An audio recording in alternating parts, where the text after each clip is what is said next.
My name is Max. I am 40 years old, and I live in a busy city. Even if we aren't near each other, I am looking for someone to spoil all of my money. And I think you are the perfect candidate, Angel. I groaned out loud. Ew. So, my name is Sarah. I'm 23. When I was surfing on the internet, this Max Woods guy texted me. Who writes an introduction message like that? Better yet, who reaches out to random females on the internet and spouts such things. I went to delete the message from my DMs. Something made me hesitate though. It wasn't that I needed a guy to talk to, but I did need money, and a lot of it. So I went for it anyway. How did you find my account, babe? I cringed at myself for using the word, babe. I didn't use it even when I was dating someone. Max started typing a response immediately. You can pay a lot of money to get into someone's private account nowadays. I don't mean to scare you, but I've been following you for quite some time. I had to see if you were the right angel for me. I knew my account was private, and I didn't remember accepting Max's request to follow me. My suspension only growing. I clicked over to my followers list and scanned through. My jaw dropped when I saw his name on the list. A new message popped up. See me, Angel? I frantically typed out a response. Okay, so you're a real follower. How do I know you're a real human with real money? Check your bank account, Angel. I haven't used my bank account since my last go at making money online. If he had sent me money, how did he even know my account? I clicked over to the app. I felt like I was wasting my time. My jaw dropped again when I saw a deposit of $500 from Max Woods. I knew you had to register your bank account with your real name. So his name was real. His money was real. He was real. Oh my gosh. I went with it again. What do you want, babe? What would our arrangement be? I work a stressful job and need relief. I just want a few pictures, some sweet videos per day. I'll pay you an allowance of $5,000 every week, just for being my sweet little angel and helping me out. I left him on red for the moment. I needed to think. Eventually, I decided $5,000 a week was worth putting my life and sanity at risk. I reached out to him, agreed, and we started chatting. Surprisingly, Max didn't bore me right away. I enjoyed my conversation with him. We seemingly had a lot in common, but he had been following me for an unknown amount of time, so he could be using the knowledge about me to keep the conversation going. He didn't request a picture or video that night. When I signed off for bed, he said, "Sleep well, Angel," and sent me another $500. Sure, it was weird that he found me and hacked my social media account, but that's a lot of money in a short time. When I woke up the next day, he had requested a picture of Angel's bedhead. I snapped a quick shot of my morning messy hair and sent it to him. Dude had already seen my face. What was one more pic? "We have to fix that hair," was his response. What the hell was so wrong with my hair? I responded, Fix it how? a little hurt, honestly. "Ever think of dyeing it?" He responded. I wasn't particularly attached to my auburn hair, and if he was willing to pay for it, why not jump at the chance for change? For free, daddy? I asked. He said he'd pay. He listed off the salon he wanted me to go to and gave me specific hair instructions. He said he'd made an appointment with their best girl. I only had an hour to get dressed and rush over to the salon. I gave them his instructions. He wanted a straight platinum blonde. The woman working on my hair was the salon owner and had the most experience out of everyone. She mentioned being shocked when someone had requested her by name, and even more shocked at the amount the client had paid to get in as soon as possible. That's my daddy for you, I muttered. I wish my father was still around, the woman said. I almost laughed out loud, but I didn't correct her on what I had meant by daddy. 3 hours later, the lady showed me my hair. She seemed exceptionally proud of her work, and I was quite fond of it in the end, too. I had never cared too much about hair, but I made a damn good-looking blonde. I hopped in my car, and immediately the ping of my messages went off. Picture for me, Angel. How did he know I was finished? Was my phone bugged? Was he just that familiar with how long the salon process takes? I snapped a picture, genuinely smiling and showing off, and sent it to him. I make a damn fine blonde. Thank you, Daddy. You look beautiful, Angel.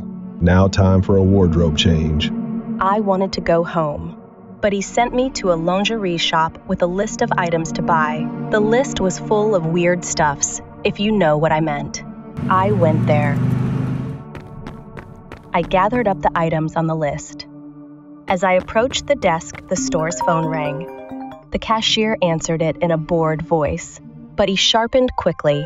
I watched as his voice tone changed. He said, "Yes, sir. Of course, sir, a lot."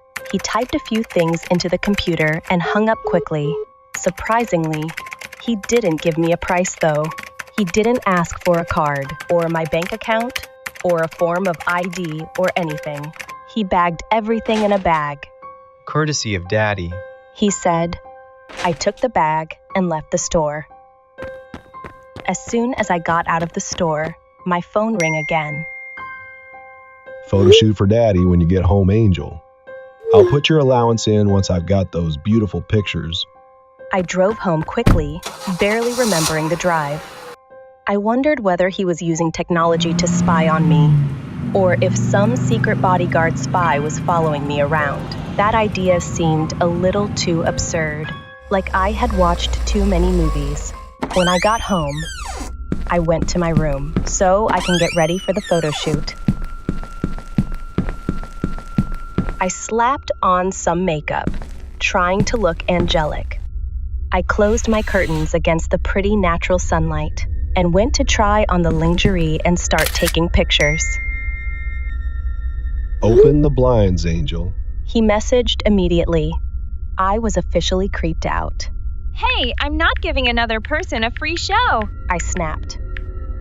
He responded by dropping $2,000 into my account.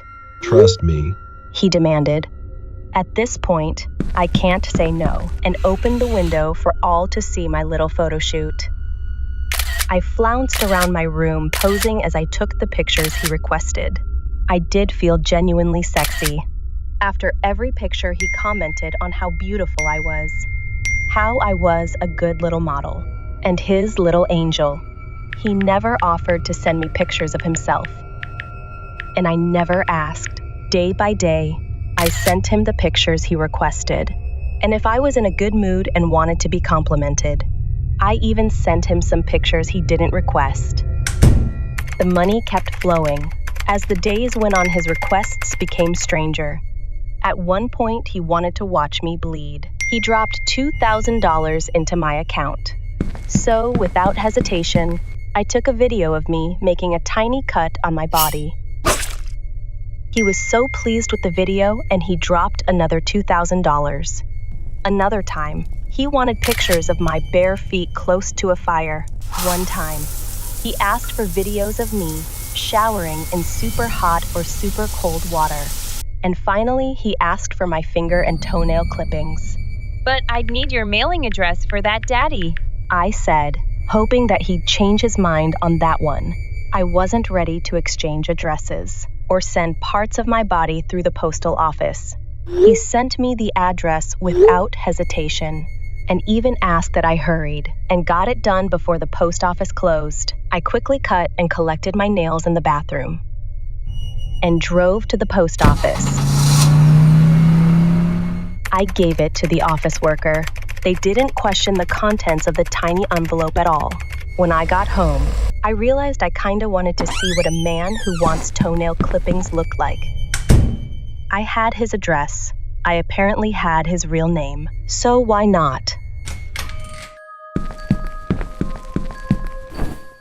I Googled the address and was shocked to see that it was the state penitentiary. I thought there must have been some mistake. But when I Googled his name, my blood ran cold. The first article contained a mugshot. I clicked the article. Serial killer gets caught. Whole town rejoices. The article's title claimed, the cozy town was terrified into locking their doors when a string of murders broke out in 2010. In just 6 months, 17 women were kidnapped, brutalized, and murdered. Police quickly realized this was the work of a serial killer. The women were all of average height and build, with dyed blonde hair. They were all named Sarah. Max Woods, 35, was caught in the act last Saturday. He was arrested and immediately admitted to his crimes. Max Woods claims he has killed over 100 women in his time. The article went on to list the names of the women who were murdered and how they were murdered. Drowned to death, choked to death, bled to death. They showed their pictures too, and my face filled with fear. As I looked at picture after picture of women who looked just like me, it was clear he was still behind bars, and that his money had probably gotten him out of the death penalty. My phone ringed. Now you know Angel. He messaged me. I wanted to throw my phone through the window.